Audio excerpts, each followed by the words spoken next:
Hey, what's going on, Guardians? My name is the Black Link. And of course, today is April 9th, 2019, and we had the release of Destiny 2 Patch Update 2.2.1 go into effect. This dropped alongside Arc Week, which is a celebration of all things electric in the world of Destiny 2. And in this video, we are going to be going over just the patch notes. This is going to be a straight patch note reading video. You Guardians know what that means. Put it on in the background if you want to hear all the notes and stuff like that. It's going to be a big, long, boring one. Treat it a bit like a podcast, you know. But alright, let's go ahead and dive on in. Now, some of this stuff we actually covered in the TWAB last week, so you're going to have a bit of a head start if you watched our wrap-up video for that. But there's going to be a lot of subclass changes coming for some of the pre-Forsaken Arc subclasses. So, let's go ahead and dive on in. First things first, the big sandbox changes. We have got changes coming to the Titan class. Striker, Code of the Juggernaut. For frontal assault ability, they've buffed the duration from 10 seconds to 16 seconds. The buff timer is now displayed on the HUD. And the buff now increases weapon damage, up to 25% in PvE and 20% in PvP. Very big changes. We covered it last week. Next, we've got Knockout. The buff duration is increased from 3 to 5 seconds. That buff is no longer disabled after getting one melee attack in. And in addition to breaking a shield, the buff now triggers once you deal 60% damage to a target. Any damage dealt after 60% is going to refresh that timer, allowing you to keep this Knockout buff going. They've also increased the bonus melee damage from 25% to 60%. Major buff to Knockout there. Additionally, we've got a general bug fix where they fix an issue where Titans using the Code of the Missile could perform the wrong melee attack. Alright, that's it for Titans. Moving on to the Hunters, we've got Arc Strider, the Way of the Warrior path. First up, Combination Blow. Bonus melee damage can now be stacked up to 3 times. The buff has increased melee damage by 60% per stack in PvE for a total of a 180% buff to the melee damage that you can stack with Combination Blow. And the buff now increases melee damage by 22.7% per stack in PvP. This ability was previously 1 stack and increased melee damage by 50%, so a very sizable buff there. Kills with this ability now heal 40 health in addition to starting health regen. Next ability they changed is Deadly Reach. They've increased the buff duration from 6 to 8 seconds, and the buff is no longer consumed by a melee hit. Moving on to the Way of the Wind Arc Strider subpath. First up, Disorienting Blow. They've increased the melee disorient distance from 4 meters to 6 meters, and they've increased the duration of the disorient on players from 1.5 seconds to 2 seconds. Very big change. Focus Breathing now sees increased dodge recharge bonus while sprinting from 50% to 100%, basically doubling that bonus there. For Combat Meditation, they've increased the bonus grenade and melee regeneration while bloodied by 25%.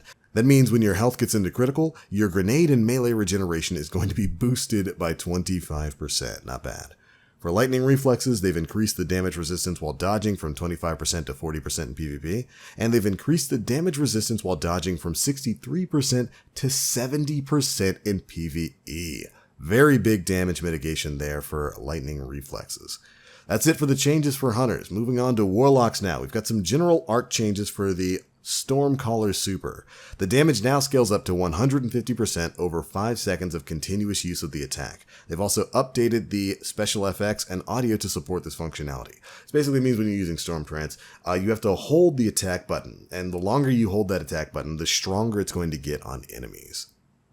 Moving on to the Attunement of Conduction, the Chain Lightning melee ability has seen some changes. It can now chain up to 5 times, up from the 1 chain we used to have, and each individual target can be hit twice. Major change there. The chain damage is also decreased from 50 to 31 damage per hit. To accommodate for the extra change, you can change 5 times now, and you can hit twice on the same enemy, so they had to bump that damage down a little bit, or else it might have been a little bit broken in PvE and maybe even PvP. For Arc Web, they've increased the chain range from 10 meters to 12 meters. It can now chain to many more targets and back and forth between targets, very good change. And chaining arc damage now reduces the cooldown of your grenade. Very happy to hear about that last part right there. This works with Arc Web chains and chains from Chain Lightning Melee. You can earn 3% energy per instance of damage in PvE and earn 10% energy per instance of damage in PvP. This is going to build into the whole using your melees and grenades to build back energy so you can keep using those abilities. It's very similar to what the Stormcaller had back in Destiny 1. All right, moving on to the Attunement of the Elements. First up, we've got Electrostatic Surge. They've increased the bonus regeneration rate of Rift by 600% per nearby friendly Guardian. They've also added a UI notification when the buff is active. This now extends Rift duration from 15 to 20 seconds. Very big change for Electrostatic Surge. It basically means as long as you're staying next to your teammates, you should have your Rift up almost all the time.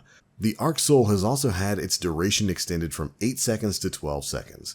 And that's it for the Stormcaller changes. Next up are the Voidwalker Nova Warp buffs. This is what we've been waiting for. I've had a chance to play around with it in Crucible already. It feels really good. They've reduced the initial charge detonation energy cost by about 20%. They've also reduced the energy cost of holding that charge detonation by 7%. They've reduced the time required to fully charge the charge detonation from 0.9 seconds to 0.7 seconds. And this is a big one to me, and they've reduced the dark blink cost by 20%. This is that ionic kind of blink you get in your super that allows you to gap close on enemies. That 20% reduction is huge. You can close so much distance now without using all of your super energy with Nova Warp. Feels really good. And finally, they've increased the base super duration from 18 seconds to 22 seconds.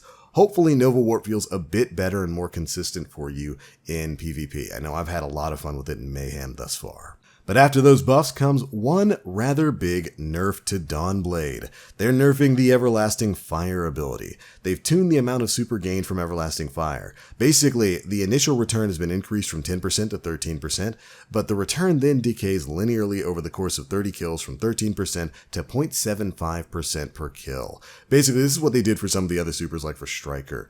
Initially, when you're getting kills with Everlasting Fire, you're going to get a lot more energy back. You're going to get 13% of your super energy back. But once you've reached about 30 kills, it's going to taper down significantly from 13% energy per kill to 0.75% energy per kill, so that you can't have infinite super. I talked about this last week. This is basically done so that you can't have infinite super in game modes like the Reckoning, and is in line with some of the other classes. I'm still sad to see the nerf come, though. Anyways, that's it for the subclass changes in the sandbox. Next up, we've got some ability bug fixes. First up, they fixed an issue where the Warlock ability Bloom was not dealing any damage. They've also improved the consistency of handheld Supernova. And finally, they fixed a bug in which canceling Blade Barrage allowed players to traverse across the map. Rest in peace with that last one. It allowed you to basically kind of turn yourself into a man cannon by casting and canceling the Blade Barrage super. Sad to see it go. Next up, we've got some changes coming to weapons. First up, the Last Word. They've added a timer to the Fanfire perk. Woo! Wiping my brow there, glad they're not nerfing anything with the Last Word. But we are getting a pretty big nerf when it comes to the Wardcliff Coil, which recently saw a major damage increase against bosses and vehicles and whatnot in PvE. Apparently that increase was a little bit too much because they've reduced the PvE damage of Wardcliff Coil by 25% against bosses and vehicles. I guess we were melting some of those guys a little bit too quickly, so it's been tuned down a bit. Now note, this is a nerf, but I know you guys are going to be upset about that, but this is still basically a pretty big buff. The Wardcliff Coil got what, a 110 to 15% damage buff against bosses a couple of weeks back? So this is taking that down by about 25%, but it's still way stronger than it was before the previous patch update. Moving on to some general weapon bug fixes, we fixed a material on Coldheart that was no longer shiny. Now all of it should be shiny. They fixed an issue where the ready audio on Viced submachine guns was not playing on PS4. They've updated the Mega Neuro perk's description to be more accurate to say that it deals more damage, isn't necessarily much bigger than a normal Dragonfly ability. They fixed an issue where the grenade launcher initial ammo had been unintentionally reduced. Thank you. They fixed an issue bug where the powerful statement ornament was visible in the loaded questions ornament socket before it had been properly obtained. They fixed an issue where Thorn dismantled faster than any other exotic weapons. And next they fixed an issue where the ATB long-range scope was erroneously highlighting enemies when equipped on the Long Shadow sniper rifle. Next up, the Recluse now appears in collections only when it has been obtained to match the behavior of other Pinnacle PvP weapons. So you can't, get a sneak peek at it. Next up, they fixed an issue that caused poor scope behavior on the Prospector's ornament, Caution, Heavy Machinery. They fixed an issue where the Wish Ender did not highlight targets while the user was invisible. Next, they fixed an issue where Jotun was recorded as a scout rifle. Don't know if I've ever noticed that, but then again, I don't have Jotun. They fixed an issue where the Vow could not be infused above 650, and finally they fixed an issue where the accuracy ring was not visible on the reticle of linear fusion rifles when using a controller on PC. Very specific issue there, glad they got that worked out. Next up, we've got some changes coming to Armour, mostly bug fixes. First up, using Getaway Artist with Storm Grenades now correctly spawns a supercharged Arc Soul. Guess that didn't work before. The Crown of Tempest once again works with Ball Lightning. Thank you very much for that fix. Especially since Stormcaller just got a buff. Crown of Tempest is probably going to be seeing a lot of use in PvP. Give it a shot. Stronghold will now no longer drain heavy ammo while guarding with Black Talon.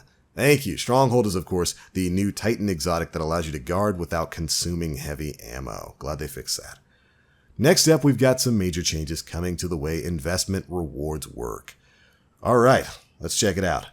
First up, they've increased the drop rates of items in the Last Wish raid. 1,000 Voices has seen an increase from 5% up to 10%. Yay, double drop rate. I wonder if that means I'll finally be able to get this exotic now. I better go blow up Riven. For the Glittering Key, they've increased the drop rate from 5% to 20%. Major increase there. This is used to acquire the Last Wish ship Ermine TAC 717. The Wishmaker's Shell has seen a drop rate increase from 2% to 20%, and the Cleansing Knife Last Wish Sparrow has seen a drop rate increase from 5% to 20%. Next up, we've got some increased drop rates for the items in the Dreaming City. First up, for the Palace Galliot, that's the Dreaming City ship. The drop rate has increased from 2% to 20%. The Starlight Ghost Shell has seen an increase from 2% to 20%. And the Silver Tercel, which is the Sparrow, has gone from 5% to 20%. Major drop chance increases there. I'm loving this. They've also increased the drop rate of lore books. Specifically for Cade's Stash lore, the treasure map chest drop chance has increased from 40% to 100% giving you that lore, and the planetary chest drop chance has gone from 4% to 50%. So you absolutely should be getting the rest of those lore books if you're opening planetary chests, or if you still have some of Cade's treasure maps. I know some of you out there are nostalgic like me and hold on to stuff like that. Next up, for the Dreaming City, lore drops for public events completed has gone from 2.5% to 50%. For the Ascendant Challenge, from 2.5% to 100%. Get those Ascendant Challenges done every week. For Blindwell, tiers 1 through 3, they've gone from 5% to 50% for lore drops. For Lost Sectors, it's from 1.25% to 100%. Wow, you had a 1% chance. Well, 1.25% chance to get lore drops from Lost Sectors. That's crazy. That's gone up to 100%, so you can just go run Lost Sectors to get lore. And then in a final change, the Maracena lore book was missing 2 entries. Revanche 1 and Palin Genesis 3. These entries now unlock after you unlock all the other entries. You should be able to get that lore stuff done now. Next up, the Tangled Shore lore. Your chance at getting lore drops from public events has been increased from 6.5% to 50%. From Heroic Adventures, from 16% to 50%. And finally, from Lost Sectors, from 3% to 50%. Not too bad at all. Next up, Gunsmith reputation packages now only reward Gunsmith weapons. That's actually not exactly true. I think he's still dropping that one rocket launcher that's available in like other world rewards as well. But for the most part, if you're hunting down that Orentil, that perfect roll, you should have a better opportunity of getting it now than you did before. Next up, we've got 4 new exotic weapon catalysts that are now available to drop in Nightfalls, Strikes, and the Crucible. And I say new there with air quotes. We've known about these since summer of last year.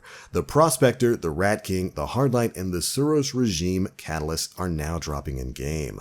For the first 3, Prospector, Rat King, and Hardlight, you can get those catalysts by running Strikes or completing Nightfalls. And the Suros Regime catalyst will drop from Crucible. Mayhem is live this week. Go spam it. It'll probably drop in that. Good luck, Guardians, on getting those catalysts and getting the challenges for them done.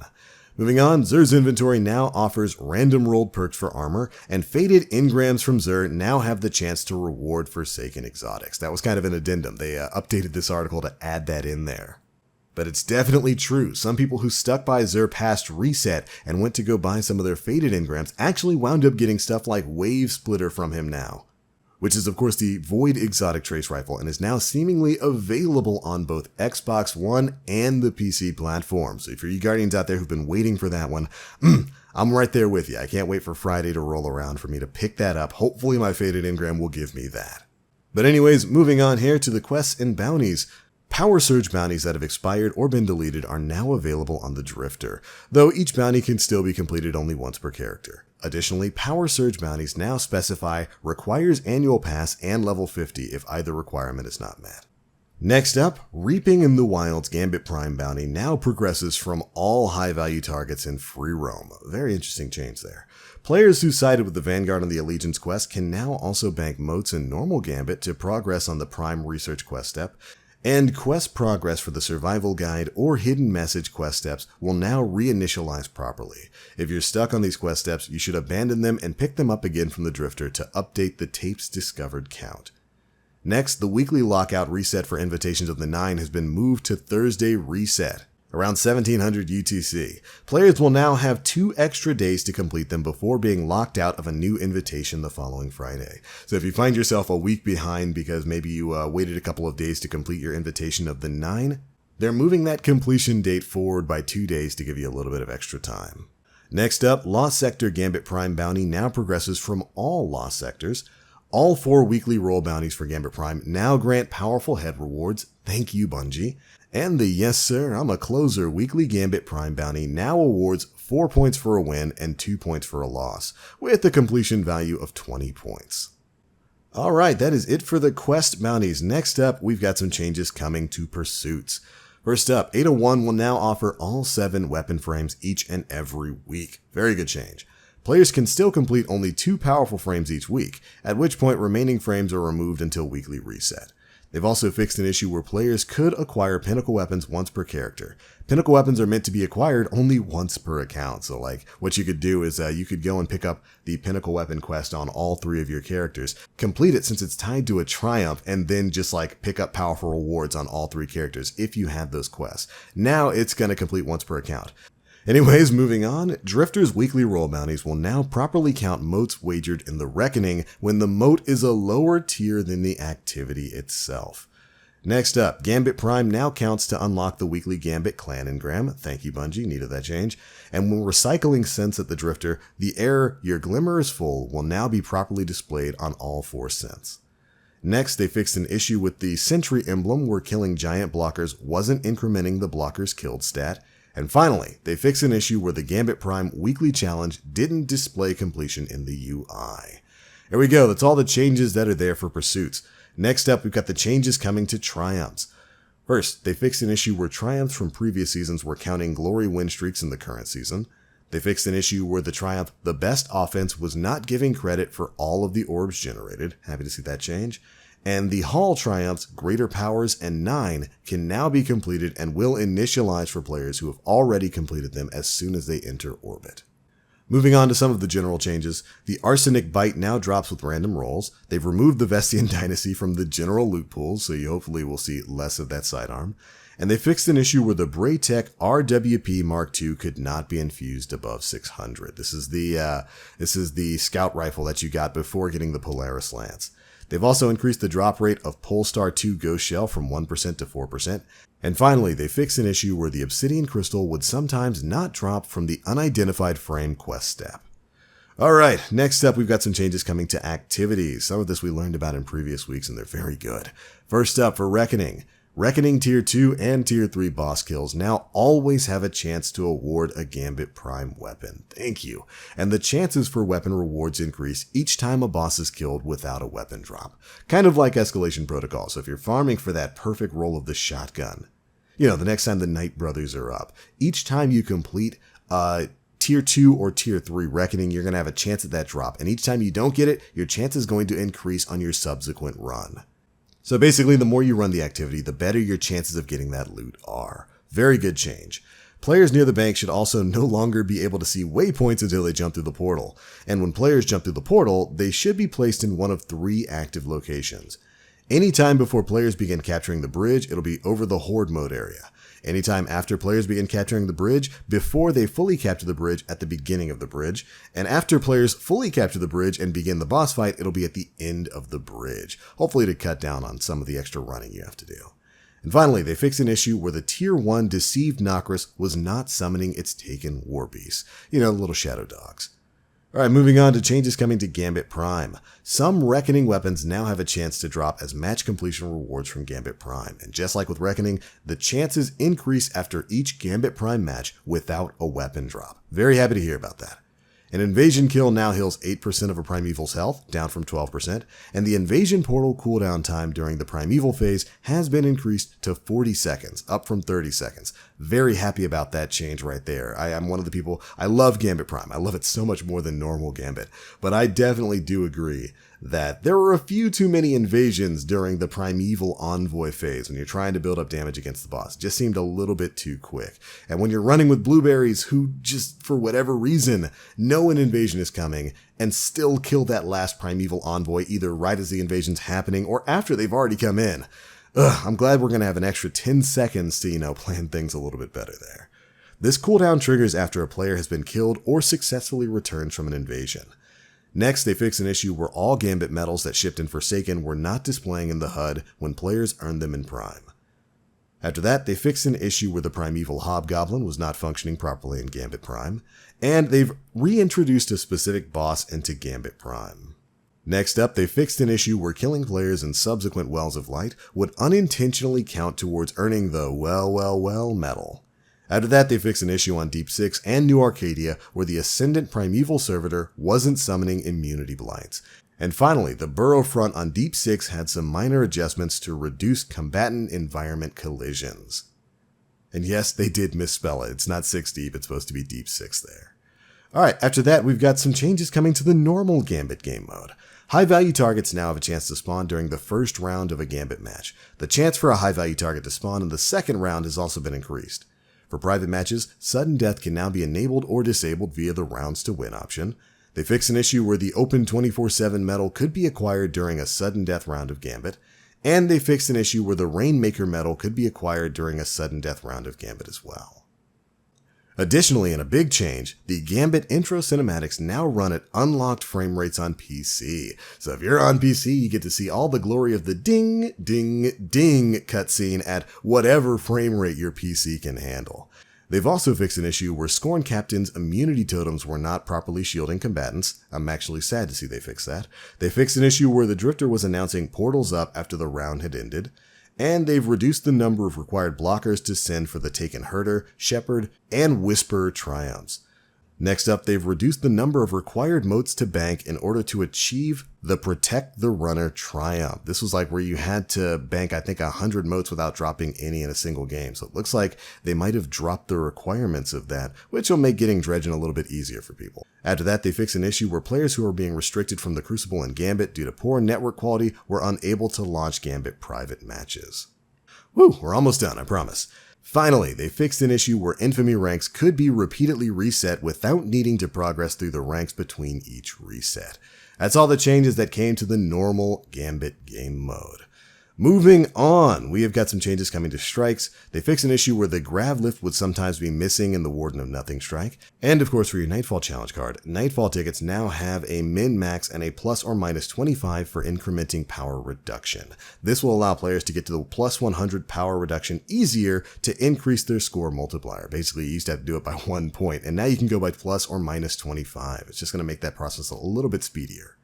For the Crucible, in comp, they fixed an issue where players who were disconnected from Destiny servers could not rejoin games in the comp playlist.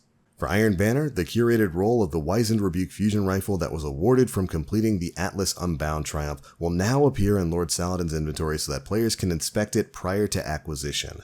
And once earned, the weapon may be viewed in collections. Also, the curated role for the Wizened Rebuke fusion rifle can now be reacquired from collections for the same cost as other masterworked curated role weapons. After that, the Heavy as Iron emblem may be earned when securing 2,500 kills under the effects of the Iron Burden.